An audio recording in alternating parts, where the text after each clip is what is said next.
train stops play.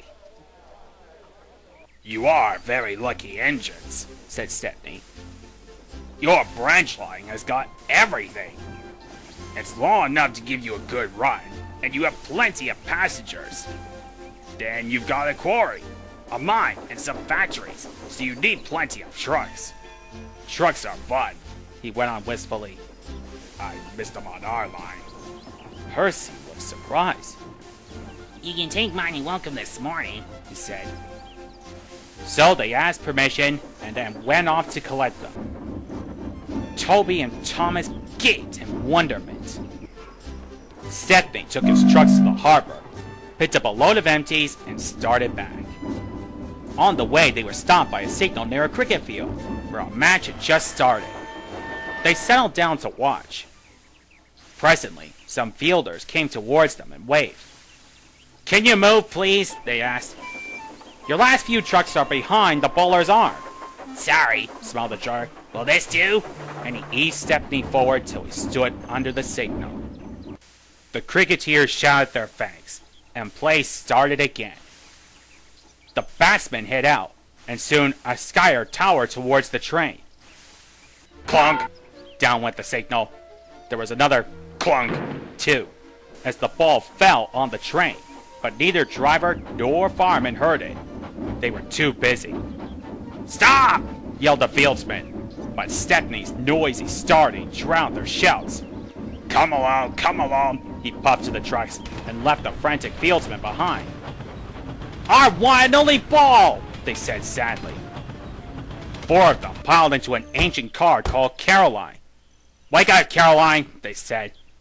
Caroline coughed crossly, reluctantly came to life, and they rolled out onto the road. Stepeny wasn't hurrying. He had just crossed the river when Caroline came up behind. "Toot, toot!" she wailed. Road and rail ran side by side. The cricketers waved and shouted, but they were too far away for the firemen to recognize them or hear clearly what they said. "If those jokers want a raise," remarked the driver, "they can have one."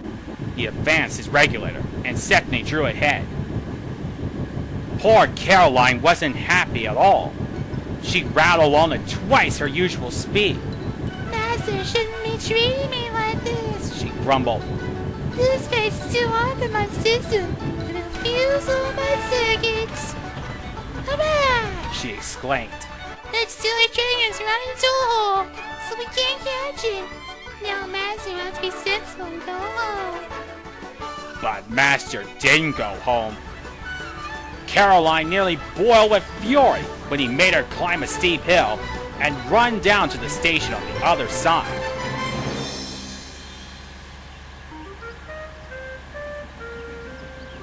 Caroline arrived just as Stepeny had shunted his trucks. His crew were going off duty. The cricketers explained what had happened. The driver and fireman were surprised. "Did you see the third truck from the band?" they asked. They all went and looked. The ball was there, nestling under some straw. "We're very sorry," the driver said. "Never mind, you couldn't help it. Now we must get back quickly." "That's just it," said the driver. "You'll never be quick in Caroline. She looks worn out. Wait a minute," he went on. "I've got a plan." The driver spoke to the station master and signalman. Then they rolled Caroline onto a flat truck and coupled a brake van behind. The cricketers got in, and Stepeny pulled the train.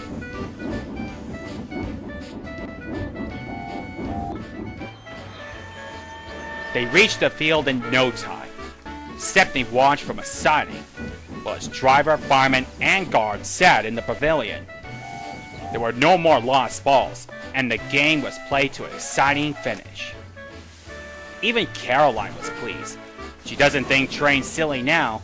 "They have the uses," she says. "They can see the wear on a poor guy.